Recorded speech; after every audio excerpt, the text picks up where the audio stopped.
Budget పేరు వినగానే మధ్యతరగతి ఉద్యోగికి ముందుగా గుర్తొచ్చేది ఒకటే, ఈసారైనా చేతిలో కాస్త డబ్బు మిగులుతుందా. ప్రతి నెల జీతం వచ్చాక ఈఎంఐలు, అద్దె, స్కూల్ ఫీజులు, మెడికల్ ఖర్చులు కట్ చేసి చివరికి ఏమీ మిగలడం లేదన్న భావన చాలా మందిలో ఉంది.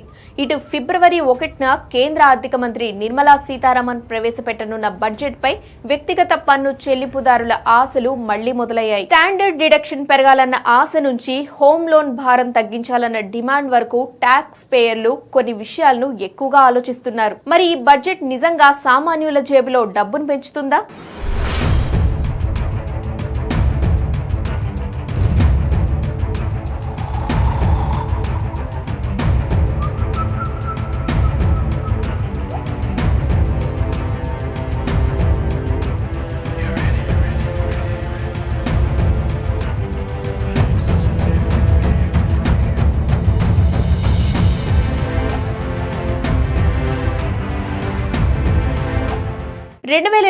బడ్జెట్ పై వ్యక్తిగత పన్ను చెల్లింపుదారుల ఆశలు ఈసారి చాలా ప్రాక్టికల్ గా ఉన్నాయి.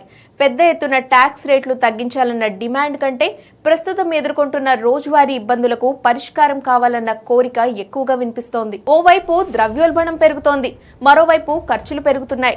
కానీ జీతాల పెరుగుదల ఆ స్థాయిలో లేదు. అందుకే స్టాండర్డ్ డిడక్షన్ చుట్టూ చర్చ జరుగుతోంది. ప్రస్తుతం పాత పన్ను విధానంలో 50,000 రూపాయలు, కొత్త విధానంలో 75,000 రూపాయల స్టాండర్డ్ డిడక్షన్ ఉంది. కానీ నిత్యావసర ఖర్చులు, రవాణా, వైద్య వ్యయాలు పెరిగిన పరిస్థితుల్లో ఇది సరిపోవడం లేదన్న భావన ఉంది. అందుకే దీన్ని కనీసం ₹1,00,000 పెంచాలన్న డిమాండ్ గట్టిగా వినిపిస్తోంది. ఇది అమలైతే ట్యాక్స్ స్లాబ్లను మార్చకుండానే ఉద్యోగుల చేతిలో కొంత అదనపు డబ్బు మిగులుతుంది. ఇక ఎలక్ట్రిక్ వాహనాలపై పన్ను విధానం మరో కీలక అంశంగా మారింది. చాలా కంపెనీలు ఉద్యోగులకు కార్ లీజ్ స్కీమ్లలో ఈవీలను ప్రోత్సహిస్తున్నాయి.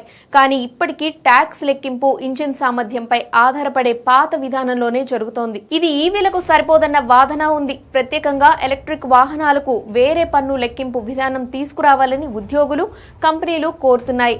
ఇది పర్యావరణ లక్ష్యాలకు అనుకూలంగా ఉండడమే కాకుండా క్లీనర్ మొబిలిటీకి నిజమైన ప్రోత్సాహంగా మారుతుందని భావిస్తున్నారు. మరోవైపు ఇల్లు కొనుగోలు చేసిన మధ్యతరగతి కుటుంబాల విషయంలో మరో అసంతృప్తి ఉంది. కొత్త పన్ను విధానంలో హోమ్ లోన్ వడ్డీపై ఎలాంటి డిడక్షన్ లేకపోవడం చాలా మందికి భారంగా మారింది. ఇళ్ల ధరలు పెరుగుతున్న సమయంలో ఈఎంఐలు ఇప్పటికే కుటుంబ బడ్జెట్ ను ఒత్తిడి పెడుతున్నాయి. ఇలాంటి పరిస్థితుల్లో సొంత నివాస గృహాలపై అయినా వడ్డీ డిడక్షన్ ను కొత్త విధానంలో అనుమతించాలని డిమాండ్ ఉంది.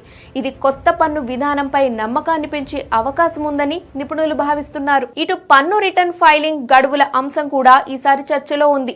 ప్రస్తుతం ఆలస్యంగా లేదా సవరించిన రిటర్న్లకు డిసెంబర్ 31నే చివరి తేదీ. కానీ విదేశీ ఆదాయాలు, విదేశీ పెట్టుబడులు ఉన్న ఉద్యోగులకు ఇది పెద్ద సమస్యగా మారుతోంది. ఇతర దేశాల్లో ట్యాక్స్ ఫైలింగ్ పూర్తయ్యేలోపు మన దేశ గడువు ముగిసిపోతోంది. దీంతో అనుకోకుండా తప్పులు జరుగుతున్నాయి. ఈ గడువును మరికొన్ని నెలలు పొడిగించాలని డిమాండ్ ఉంది. ఇది పన్ను ఎగవేతను కాకుండా నిజాయితీ ఫైల్ చేసే వారిని కాపాడే చర్యగా భావిస్తున్నారు. అటు 2026 ఏప్రిల్ 1 నుంచి కొత్త ఆదాయ పన్ను చట్టం అమల్లోకి రానుంది. దీంతో ఈ బడ్జెట్ ను ఒక ట్రాన్సిషన్ బడ్జెట్ గా ప్రభుత్వం చూస్తున్న అవకాశం ఉంది.